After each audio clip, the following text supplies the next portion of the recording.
Welcome दोस्तों, exam है .com में आपका स्वागत है। आज हम लोग आधुनिक भारत के बारे में पढ़ेंगे। आधुनिक भारत में आज हम लोग बंगाल के बारे में पढ़ेंगे। पिछले वीडियो में हम लोगों ने मैसूर के बारे में विस्तार से चर्चा की थी। उसमें हम लोगों ने प्रथम आंग्ल मैसूर युद्ध, द्वितीय आंग्ल मैसूर युद्ध, तृतीय आंग्ल मैसूर युद्ध और चतुर्थ आंग्ल मैसूर युद्ध के बारे में अच्छे से पढ़ा था और विस्तार से चर्चा किया था, जिसमें हम लोगों ने हैदर अली और टीपू सुल्तान, भारत के दो महान योद्धाओं के बारे में विस्तार से चर्चा की थी। आज हम लोग बंगाल के बारे में पढ़ेंगे। 1700 ईस्वी में क्या होता है, भारत में मुगलों का शासन रहता है और उस समय मुगल सम्राट औरंगजेब रहते हैं। 1700 ईस्वी में औरंगजेब ने बंगाल का दीवान मुर्शिद कुली खां को बनाता है। अभी देखिएगा 18वीं शताब्दी में जो बंगाल है, इसमें संपूर्ण बांग्लादेश है, बंगाल है, बिहार है, उड़ीसा है, ये सारा सेक्टर आते हैं। आप कह सकते हैं, देख रहे हैं ये वाला सेक्टर जो है ये बांग्लादेश है। ये बांग्लादेश हो गया। यहाँ पे बंगाल है, ये देखिएगा यहाँ से यहाँ आपका बिहार है, उड़ीसा है, ये पूरा सेक्टर आ रहा है। आप देख रहे हैं ये वाला पूरा बंगाल कहलाता था। बिहार, उड़ीसा, बंगाल, संपूर्ण बांग्लादेश जो है वो बंगाल में आता था और ये बहुत समृद्ध प्रांत था। 18वीं शताब्दी का बंगाल, और ये भारत का स्वर्ग कहा जाता था उस समय। तो होता क्या है, 1700 ईस्वी में जब मुर्शिद कुली खां, किसे, मुर्शिद कुली खां, मुर्शिद कुली खां को कब, 1700 ईस्वी में औरंगजेब जो रहता है बंगाल का दीवान बनाता है। क्या बना रहा है, दीवान। अच्छा, दीवान किसे कहते हैं इसको अच्छे से समझ लीजिएगा। पहले को जो नवाब होते थे, राजाओं, उस समय दो प्रमुख पद होता था। एक होता था आपका दीवान होता था और दूसरा जो होता था वो सूबेदार होता था। दीवान जो होता था वो राजस्व का पूरा राजस्व उसके अंतर्गत आता था। सूबेदार के अंतर्गत प्रशासन का कार्य आता था। राजस्व में वित्त का जितना मामला है वो दीवान देखेगा, प्रशासन का जितना मामला है वो सूबेदार देखेगा। और दीवान और सूबेदार एक दूसरे पर नजर बनाए रखता था और नवाब को सूचित करता था। तो क्या होता है, 1700 ईस्वी में मुर्शिद कुली खां को बंगाल का दीवान बना दिया गया। दीवान बनने के बाद यह बंगाल में बहुत सारे प्रयोग करता है। इसने क्या किया, संपूर्ण बंगाल में भूमि माप में एकरूपता लाता है। मतलब जैसे अभी क्या देखते हैं कि अलग अलग जगहों पे अभी भी भारत में अलग अलग तरीके से भूमि माप होता है, लेकिन उस समय 18वीं शताब्दी में जो कहा जा रहा है कि 1700 ईस्वी में बंगाल का ये दीवान बना, उसके बाद ही क्या करता है, भूमि माप में एकरूपता ला दे रहा है। बंगाल में एक रूप से पूरे बंगाल में भूमि माप होती है।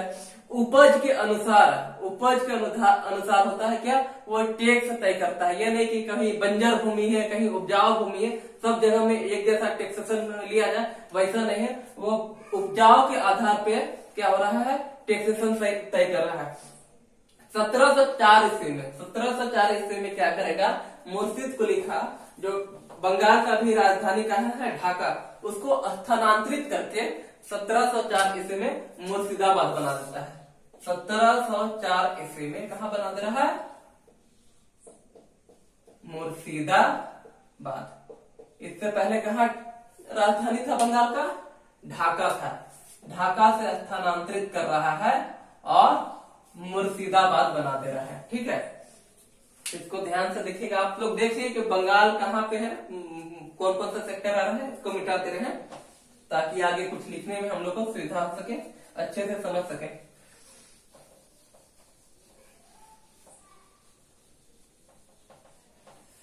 मुर्शिद कुली खां जो था 1704 में मुर्शिदाबाद को बंगाल का राजधानी बना देता है।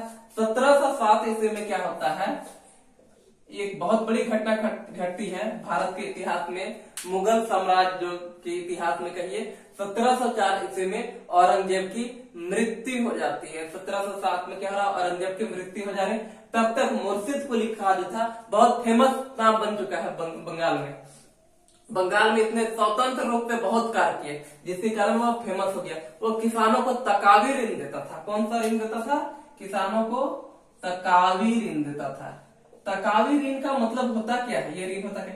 एक तरह का ये कृषि ऋण हो गया। तकावी ऋण को कह सकते हैं कृषि ऋण था, ताकि किसान लोग अच्छे से खेती कर सके। अगर उनके पास ऋण की कमी है, पैसा का कमी है, जिसके कारण वो खेती नहीं कर पा रहे, तो वैसे किसानों को ऋण देता था।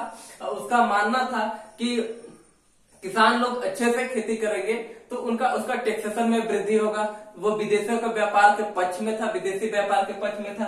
अच्छा, इसने एक क्या कार्य किया था बंगाल में? इजारेदारी प्रथा को बढ़ावा दिया था। इजारेदारी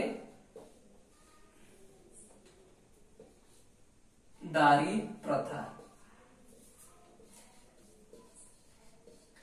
इजारेदारी प्रथा क्या है, इसके बारे में हम लोग समझते हैं।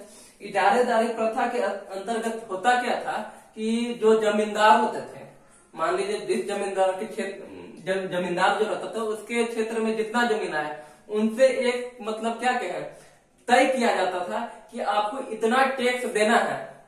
आप अब किसानों से कितना टैक्स ले रहे हैं नहीं ले रहे हैं, उससे जो नवाब है उसको मतलब नहीं है। सूबेदार जो है टैक्सेशन कलेक्ट करने वाला है, उसको मतलब नहीं है मुर्शिद कुली खां को कि आप क्या टैक्सेशन ले रहे हैं। मतलब ठीका में, एक तरह से कहें तो ठीका में इजारेदारी प्रथा को ठीका कह सकते हैं।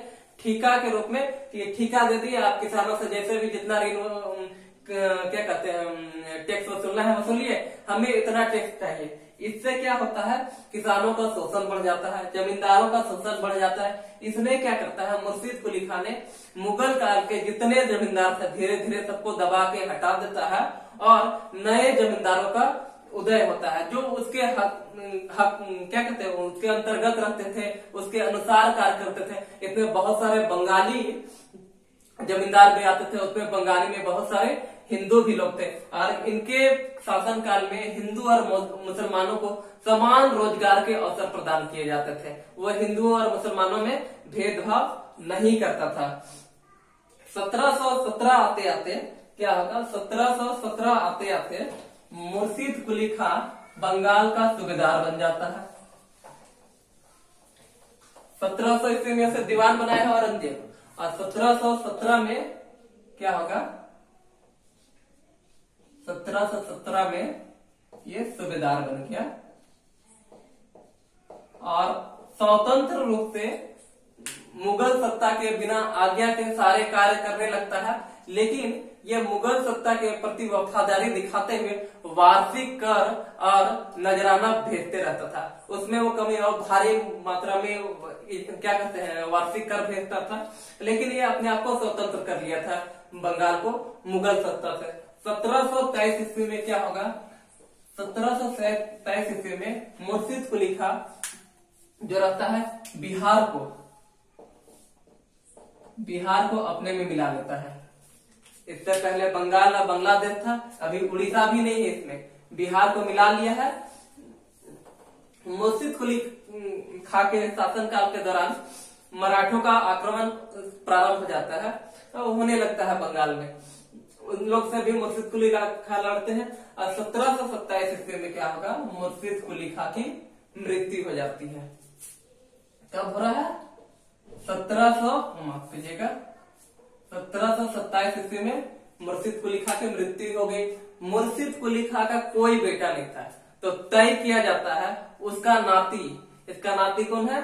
सरफराज खां। सरफराज खां को बंगाल का अब नवाब बनाया जाए। लेकिन क्या होता है, मुर्शिद कुली खां का जो दामाद रहता है सुजाउद्दीन जो इसका दामाद है वो,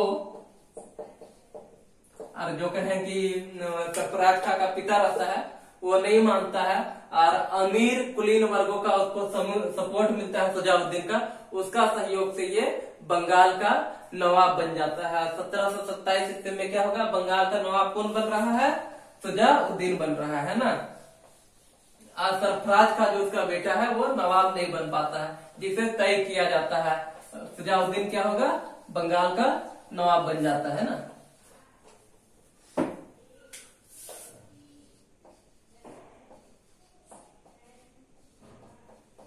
इसका पीरियड रहेगा 1727 से 1739 ईस्वी तक ये भारत में शासन करता है। इसने अपने वित्त के लिए वित्त विशेषज्ञ रखता है अपने शासन में, जिसका नाम आलमचंद रखता है। ये प्रश्न पूछे जाते हैं हमेशा परीक्षाओं में कि वित्त विशेषज्ञ का क्या नाम था सुजाउद्दीन के शासनकाल में जो उन्होंने रखे थे। इसमें साहूकार रखता है, साहूकार का नाम था फतेहचंद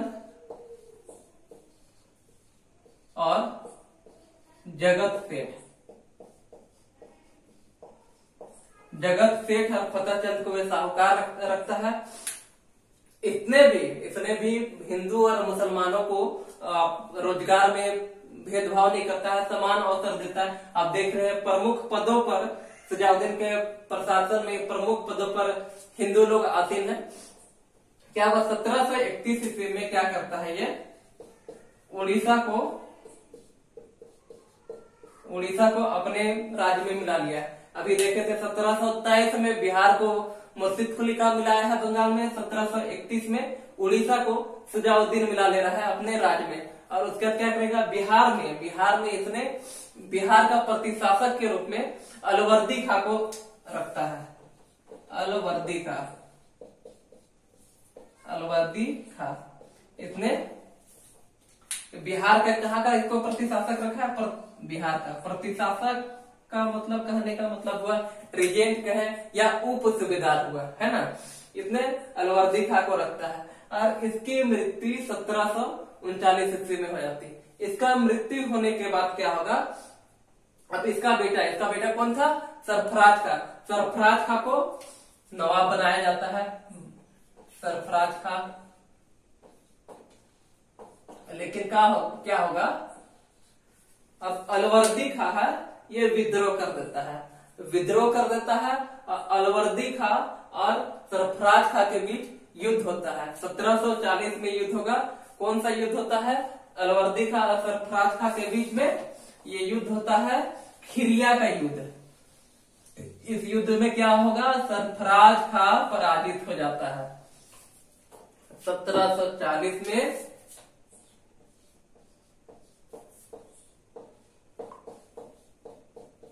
खिरिया का युद्ध हुआ। ये खिरिया कहाँ पे है, ये खिरिया हुआ झारखंड में पड़ता है, राजमहल घाटी में, राजमहल क्षेत्र में पड़ता है, झारखंड में पड़ता है। यहीं पे दोनों के बीच युद्ध होता है, सरफराज का अलवर्दी खां की तरफ से। और इसमें सरफराज खां की हार हो जाती है, अलवर्दी खां की तरफ से जगत सेठ लड़ते हैं। और बहुत सारे क्या कहे जो सरफराज खां के प्रशासन में मंत्री रहते हैं वो अलवर्दी खां की तरफ से लड़ते हैं और अलवर्दी खां की विजय होती है। अलवर्दी खां 1740 ईस्वी में बंगाल का नवाब बनके गद्दी पर बैठता है। जब ये नवाब बनता है उसके बाद मराठों का आक्रमण निरंतर बंगाल में होते रहा है। बंगाल का आक्रमण मराठों का आक्रमण काफी बढ़ गया। लास्ट में परेशान होके 1751 ईस्वी में क्या करेगा, मराठों से संधि कर लेता है। और इस संधि के अंतर्गत अलवर्दी खां को मराठों को 12 लाख रुपया वार्षिक कर और उड़ीसा का कुछ भाग दे देना पड़ता है। 12 लाख रुपया वार्षिक कर चौथ के रूप में देना पड़ता है मराठों को और उड़ीसा को कुछ भाग देना पड़ जाता है अलवर्दी खां को।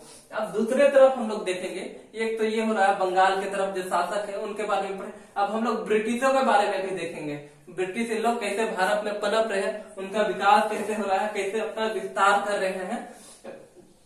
17वीं सदी के शुरुआत में ब्रिटिश लोग भारत में प्रवेश कर लिए हैं और वो लोग व्यापार करना प्रारंभ किए हैं। लेकिन धीरे धीरे उन्होंने भारत में अपना क्या व्यापार को धीरे धीरे अब उनके मन में मनसा हो गई है कि यहाँ पे शासन करें।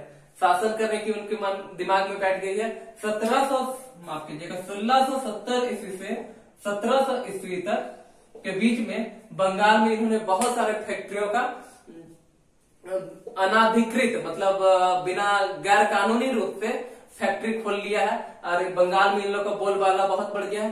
इन लोगों को कालीकत नामक एक गांव की इनको जमींदारी मिलती है, जो बाद में कलकत्ता नगर मिल जाता है। ये काफी विकसित नगर था। कहेंगे कि 1702-3 ईस्वी में कलकत्ता की जनसंख्या 15,000 थी, जो 1740 आते आते 1 लाख हो गई थी, जो इस बात का सूचक था कि बंगाल है बहुत तीव्र गति से विकास कर रहा है।